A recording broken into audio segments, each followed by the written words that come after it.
Pero de nuevo, ¿Me explico?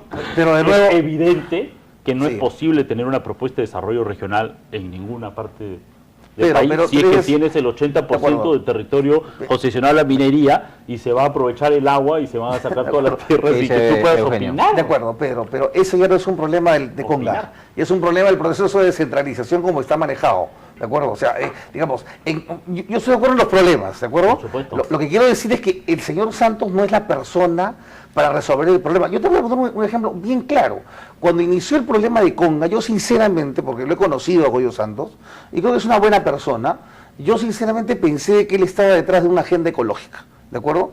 Con el devenir del tiempo, esa agenda ecológica acabó. El señor Santos quiere liderar un movimiento de izquierda que es además bienvenido y democrático y está muy bien que así ocurra. Pero hoy el señor Santos ya ha hablado de una tregua de 60 días. Pero Eugenio, ¿no? yo te quería plantear Entonces, una cosa. A ver, mira, yo lo veo a él muy consistente con el tema ecológico. digamos, ¿no? yo lo quería plantear de esta manera. Digamos que Santos y Saavedra desaparecen del mapa completamente. No estoy descalificando a nadie. No, ¿Cómo perfecto. Pero hacemos? digamos ¿No? que Santos, Saavedra desaparecen del mapa, entonces el problema va a seguir ahí. Y el contexto del problema, tengo la impresión de que es algo mayor que Cajamarca y que los 200 conflictos sociales del De Perú, acuerdo. sino que esto se da alrededor del mundo. O sea, donde hay oro, donde hay recursos naturales, donde hay petróleo, vienen los problemas. O sea, Sí. hay una necesidad de Pero explotar esto. Pero la pregunta de Sí. fondo que te quiero decir, Alessandro, ¿es posible un cambio? O sea, ¿es posible un desarrollo de Cajamarca sin Conga o no es posible? No, yo creo Yo que afirmo sí, claro. por dos razones que sí es posible. La primera razón que nos dicen es, pucha, pero sin Conga no hay plata. Y yo echo los cálculos y digo, sí hay plata. Si tú pones un impuesto en el Perú de la soberanía del 50%, te sale más plata, 5.000 millones de dólares más, que si vas adelante con los proyectos de inversión minera. O sea, plata hay. Con los actuales, tú dices. Con los actuales, efectivamente, hay. ¿Ok? Otro problema es que efectivamente las inversiones mineras y las transnacionales actuales hoy se están llevando unas ganancias extraordinarias que no se reparten. Pero el dinero existe, podríamos tenerlo.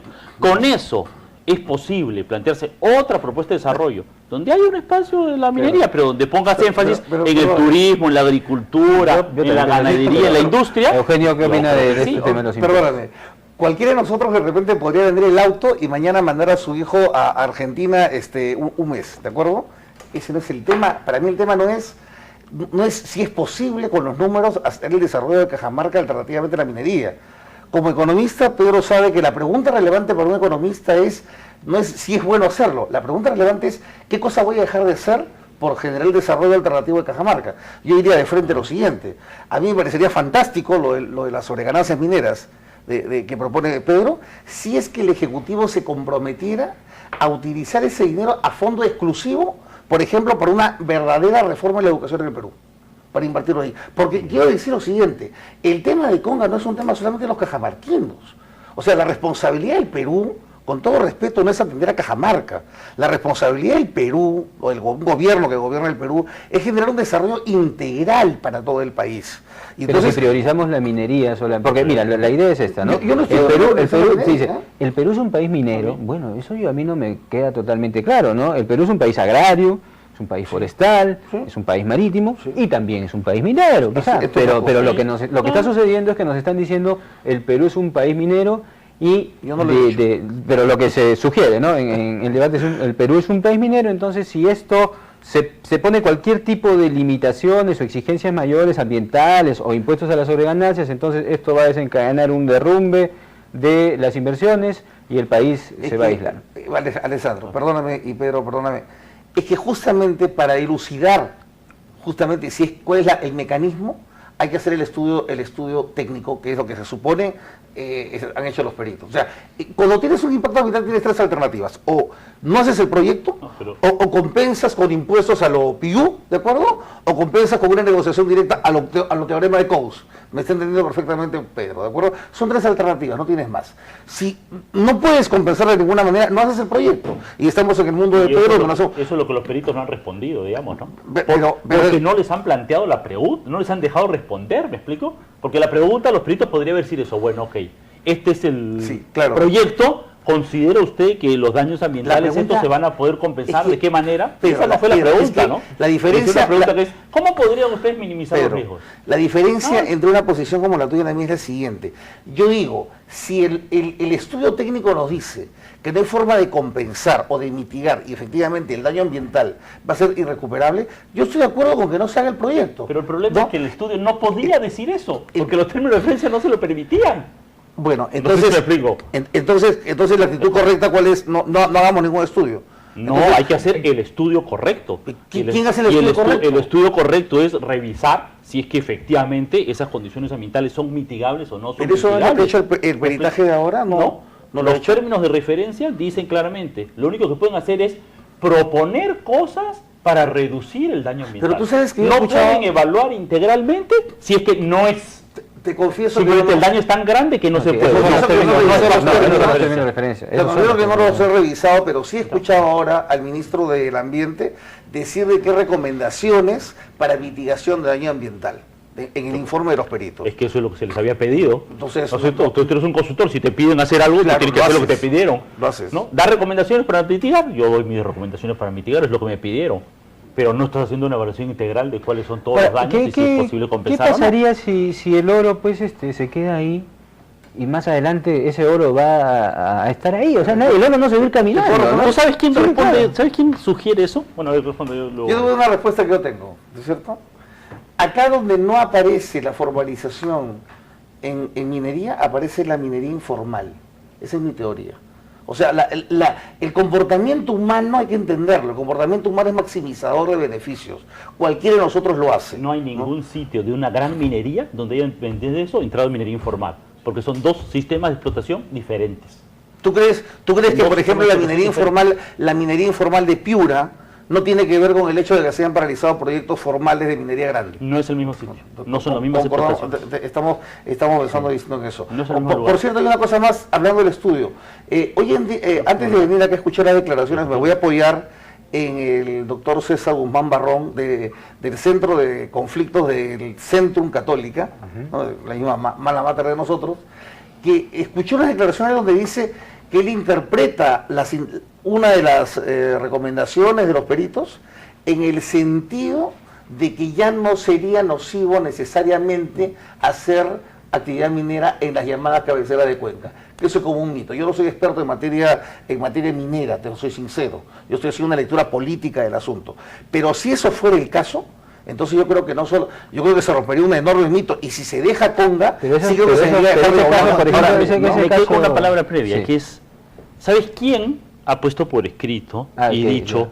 que, bueno, si las condiciones no están dadas, mejor que el oro se quede bajo tierra? Joseph Stiglitz, Premio Nobel de Economía. Él lo plantea. Porque él lo ha puesto por escrito, yo tengo el texto, digamos, ¿no es yo cierto? también lo digo, Donde él ha dicho, ¿por qué la puede guardar desesperación? para después. ¿No? O sea, parece que estamos en el límite de un espacio trascendente al cual nunca más vamos a poder llegar, ¿no? Y entonces el Estado hace todo lo posible. Cuando tenemos estados en otras partes del mundo que están haciendo lo inverso y en el mundo estamos cerca ya de lo que parecía una ciencia ficción por la guerra del agua y la guerra de los recursos naturales, y acá hay una desesperación alucinante por, como tú has sostenido, lo ha hecho Guzmán Barrón, no sé, ¿cómo puede ser posible que vas a poner una mina, vas a secar una laguna y eso no te va a afectar a la cuenca? O sea, No lo sé. no, Es que- claro, no, o sea, te pero es digo, de yo no sentido soy común, experto. hasta de sentido común. No, es que el sentido común a veces no es lo mismo que el sentido técnico. Pero ahí hay un temita.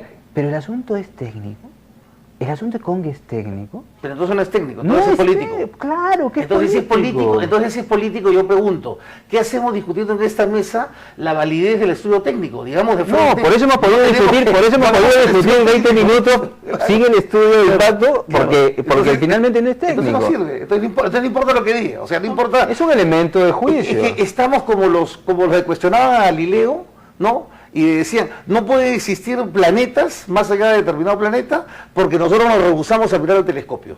O sea, nosotros nos vamos a rehusar a mirar el estudio técnico de gente que sabe más que los tres. No, lo vamos a mirar y es un elemento de juicio, yo creo. Pero ni siquiera nos vamos a poder auditar nosotros porque no tenemos la capacidad. O sea, yo quiero que se entienda lo siguiente. A ver, quiero fijar mi posición. Yo no estoy fijando la posición de otros, ¿ya? Porque yo no trabajo con Yanacocha. Quiero recordar además que el gobierno que está impulsando esto aceleradamente es un gobierno de izquierda. No es un gobierno de izquierda. El señor propio Humala ha dicho que no es ni de izquierda ni de Vamos a discutir eso otro día. Vamos a discutir un ministro de Economía que no es de izquierda, un premier que es fujimorista. Una cosa son los gabinetes que debe ser el gobierno, pero otro día lo podemos discutir. Ya, lo concreto es lo siguiente. El tema es definir si vamos a regirnos por un asunto técnico o un asunto político. Desde mi punto de vista, Pedro, la actitud de Goyo Santos fue justamente la que tú dices. Es un tema político, me importa un comino lo que diga otro. No, pero han sacado su mensaje también. Temas como estos tienen que tener una parte técnica, tienen necesariamente una parte política. La parte técnica tiene que ver con que efectivamente hay determinadas condiciones en la producción, en la tecnología, en el conocimiento humano que nos permiten decir si va a haber contaminación o no, y se puede hacer o no. Y una parte política que es los peruanos y los cajamarquinos en democracia tenemos que ponernos de acuerdo en qué queremos. Entonces ¿Queremos la laguna o queremos la mina? Tenemos un minutito. ¿Cuál es el fundamento de opción legítima liberal, que la gente debe tomar? El fundamento más liberal, la libertad de la gente por decidir su futuro, ¿no es cierto? Y si la gente dice, bueno, no, pues... Pero por supuesto, o sea, yo no estoy aquí defendiendo la mina. Yo lo que quiero que se entienda es esto.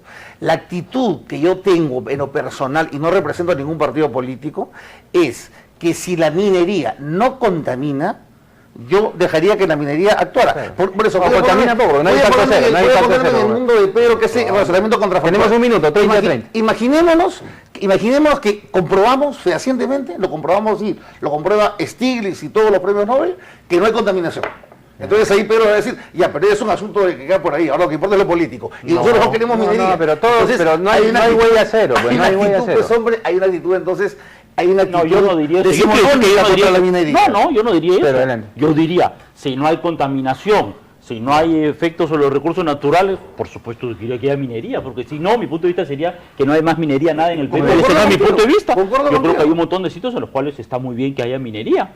Estamos coincidiendo, entonces, ¿por qué tenemos que adelantarnos a saber cuál es el efecto? Claro, por supuesto, en realidad hay que leer el peritaje. El problema es, efectivamente, que el supuesto, si no hubiera contaminación, es el supuesto que no se cumple. Y como sí hay contaminación, ese es precisamente el problema. Este programa está contaminando el ambiente con los elementos técnicos. No hay cero, pero tampoco no es lo mismo el foco que el cianuro o lo que fuese, ¿no es cierto? Entonces ahí tú una serie de... Caballeros, les agradezco su presencia, Eugenio, mucho gusto de conocerte esta noche, y bueno, te vamos a convocar más en otros temas, y con Pedro también estamos aquí. Y bueno, vamos a seguir conversando con otro economista. Luego de la pausa vamos a estar con Miguel Santillana, también él maneja muchos de estos temas de la minería, los conflictos sociales, y hacemos entonces la pausa con los titulares de El 11 Informa.